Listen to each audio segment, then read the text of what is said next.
Jadi pemakzulan ini sekarang bukan omong kosong loh. Polipiner semua, dalam sebuah podcast di kanal Abraham Samad Speak Up, Syafullah Fatah menyinggung soal pemakzulan Jokowi. Hal itu diungkapkannya sebagai peringatan kepada Jokowi bahwa apabila koalisi Ganjar Mahfud dan koalisi Anies Muhaimin bekerja sama di DPR, maka proses pemakzulan Jokowi bisa dimulai. Dalam kesempatan itu, mengatakan bahwa berdasarkan data yang dimilikinya, Jokowi sudah berkhianat kepada Bu Mega dan PDI Perjuangan. Sampai saat ini dengan data yang saya miliki, saya bisa bilang Pak Jokowi berkhianat sama Bu Mega dan PDI Perjuangan. Karena pengkhianatan Jokowi itu, menurut tinggal dibutuhkan lagi 2,76% suara DPR untuk Presiden Jokowi bisa dimakzulkan lewat proses DPR. Maka sebetulnya tinggal dibutuhkan 2,76%, kurang dari 3%, untuk membuat Pak Jokowi bisa dimakzulkan lewat proses DPR. Kemudian menjabarkan hitungannya bahwa koalisi Ganjar Mahfud memiliki 25,5% kursi DPR.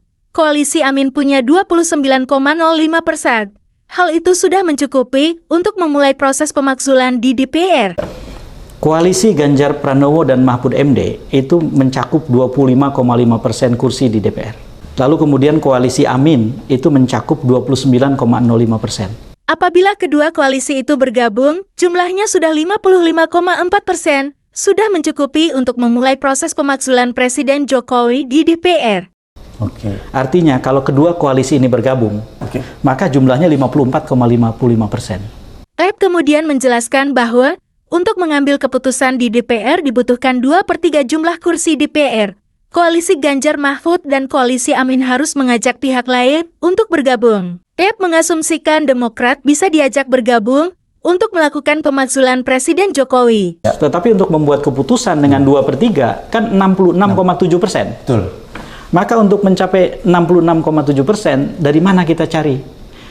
Demokrat tadi yang saya asumsikan, itu kursinya 9,39%. Dengan Demokrat bergabung maka komposisi kursi untuk memakzulkan Presiden Jokowi menjadi 63,94%. Maka dengan Demokrat bergabung ke dalam keinginan perubahan dalam isu yang sangat penting ini, menjadi 63,94%. Melanjutkan, untuk mencapai 2/3 kursi DPR dibutuhkan tambahan 2,76% kursi tambahan. Artinya untuk mencapai 66,7% diperlukan 2,76% tambahan.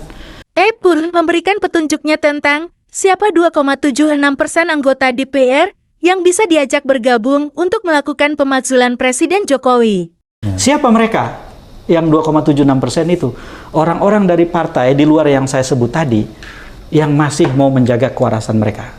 Polipiner semua, Polipini sangat berharap bahwa para elit politik dari PDIP, PPP, Nasdem, PKB dan Demokrat serta partai lainnya tidak ada yang membeli IDF ini. Kerusuhan akan terjadi apabila terjadi proses pemakzulan Presiden Jokowi, sedangkan pemilu tinggal 3 bulan lagi untuk dilakukan. Sangat sayang sekali mengorbankan segala hal yang telah dicapai oleh bangsa Indonesia hanya untuk melayani syahwat politik para elit. Untuk seluruh rakyat Indonesia, para elit politik boleh melakukan apa saja untuk berebut kekuasaan dengan menawarkan pasangan capres dan cawapres kepada kita. Namun, sebagai pemilik suara, kitalah yang memutuskan siapa yang akan kita pilih sebagai presiden dan wakil presiden.